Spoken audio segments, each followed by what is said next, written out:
Selain klaim JHT secara online, sekarang ada terobosan baru, yaitu bisa klaim JHT secara onsite. Selain dinilai lebih cepat, cara ini juga dinilai lebih efektif bagi orang yang gak suka terlalu lama menunggu. Menunggu sesuatu yang sangat menyebalkan. Apa sih perbedaan online dan onsite? Yaitu tadi, kalau onsite lebih cepat karena langsung diproses hari itu juga sejak kalian berhasil mendaftar secara onsite. Kalau online kan sekarang agak cukup lama ya, menunggu sekitar 2 mingguan untuk dapat diverifikasi berkas kalian sejak pertama kali mendaftar. Iya aja kalau di ACC, kalau ditolak double-double kan sakitnya, udah menunggu lama, ditolak pisan. Makanya saya rekomendasikan buat kalian yang saat ini ingin mencairkan BPJS, saya sarankan untuk onsite karena lebih cepat. Caranya gimana? Tonton video ini sampai habis.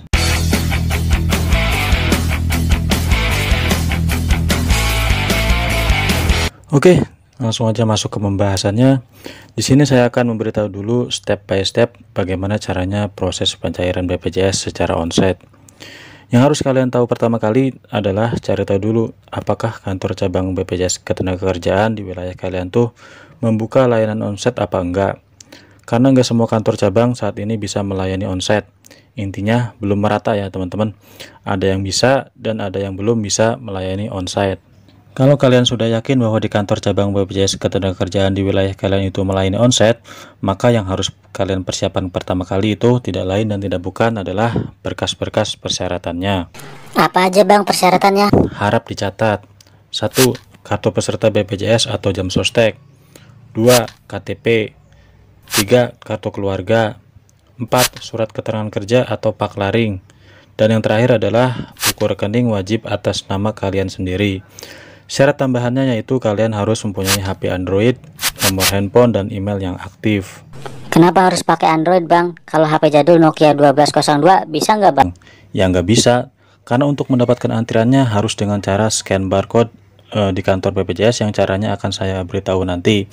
Makanya tonton sampai habis biar paham. Zaman sekarang siapa sih bang yang nggak punya HP Android? Saya punya bang HP Android, tapi nggak ada kuotanya. Bisa nggak bang? Ya nggak bisa, ini kan daftarnya pakai internet. Isi dulu kuotanya. Di mana ngisinya bang? Di toko kue, ya di counter pulsa lah jam juri. Semua berkas tadi difotokopi masing-masing 1 lembar. Jika kelima berkas tersebut sudah siap, maka langkah selanjutnya yang harus kalian lakukan adalah masing-masing berkas tersebut difoto menggunakan kamera handphone. Usahakan fotonya terlihat jelas, nggak buram, nggak blur ketika di zoom, dan jangan sampai ada yang terpotong di keempat sisinya. Ingat ya, yang harus difoto itu berkas aslinya, bukan yang hasil dari fotokopian. Jadi yang harus kalian persiapkan dari rumah adalah berkas-berkas yang udah saya sebutkan tadi ya teman-teman. Usahakan kalian sudah persiapkan matang-matang dari rumah sebelum menuju ke kantor BPJS Ketenagakerjaan.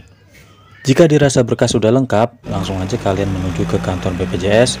Usahakan datangnya pagi-pagi sebelum kantor BPJS tersebut buka. Kenapa harus pagi-pagi bang? Saya kan bangunnya siang bang.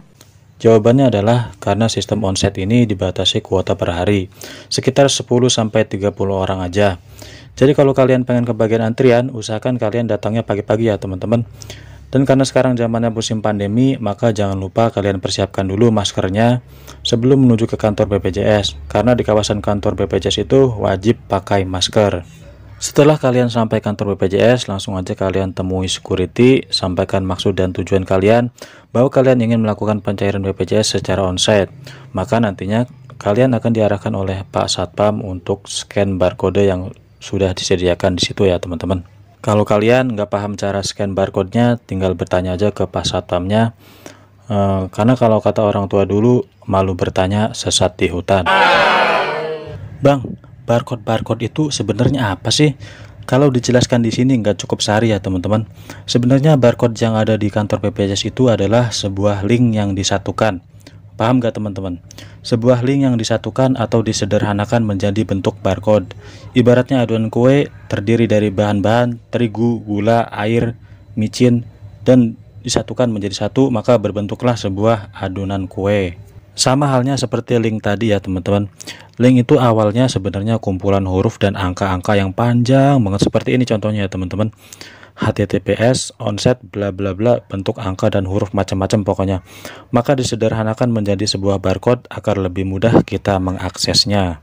Lanjut ke pembahasan tadi, setelah bertanya ke Pak Satpam, biasanya langsung diarahkan ke gambar barcode yang harus kita scan melalui kamera handphone kita. Dan jangan lupa juga kita aktifkan fitur lokasi atau GPS di dalam handphone kita ya teman-teman. Kenapa harus pakai GPS? Karena kita diwajibkan untuk mendaftar antriannya itu harus berada di sekitaran lokasi kantor BPJS itu ya teman-teman. Jadi kalau di luar jarak radius beberapa meter dari kantor, maka kita sudah tidak bisa lagi mengaksesnya. Berbeda dengan klaim secara online, bisa daftar di mana aja, mau di rumah teman, rumah pacar, bisa karena sifatnya online. Berbeda dengan onsite. Yang perlu teman-teman di sini tahu ya, biasanya rata-rata linknya itu dibuka mulai pukul jam 7 pagi. Jadi misal teman-teman itu datang ke kantornya jam 6 misalkan kan, scan barcode-nya jam 6, maka belum bisa langsung mendaftar ya.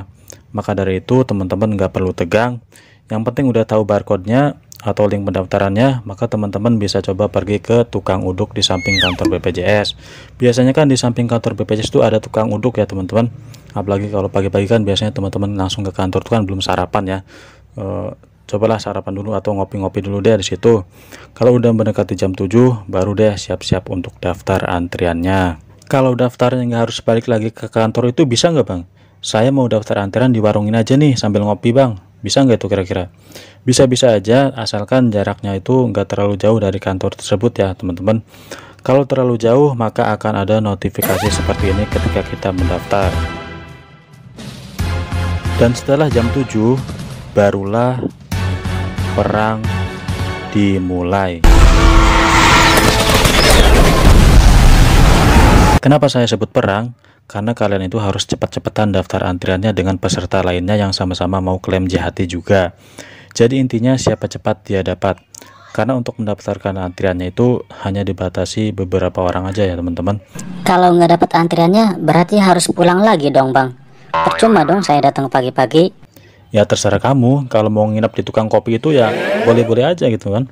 Karena memang seperti itu jalannya jika kita ingin melakukan klaim JHT secara onset. Siapa cepat dia lemas. Kalau ada pertanyaan, bang, ada tips dan triknya nggak supaya kita mendaftarnya itu cepat? Bukan channel Si Dempul Kreatif kalau tidak memberikan solusi. Pengen tahu caranya supaya kita mendaftar lebih cepat? Ikuti cara saya. Let's go!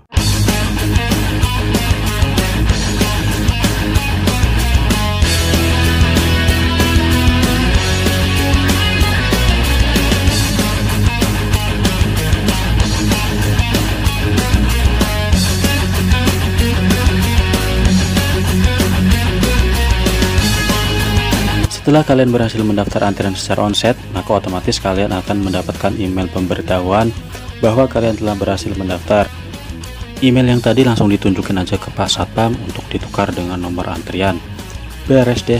Setelah itu kalian akan dipanggil sesuai nomor antrian untuk dilakukan wawancara dengan petugas BPJS Ketenagakerjaan. Kalau berkas lengkap, insya Allah hari itu juga selesai. Tinggal tunggu saldo kita akan ditransfer dalam beberapa hari ke depan. Oke. Mungkin itu aja pembahasan kali ini tentang alur melakukan pencairan secara onset. Kalau ada pertanyaan silahkan berkomentar. Jika dirasa video ini bermanfaat, jangan ragu untuk subscribe. Kurang lebihnya mohon maaf. Wabillahi taufik wal hidayah. Wassalamualaikum warahmatullahi wabarakatuh.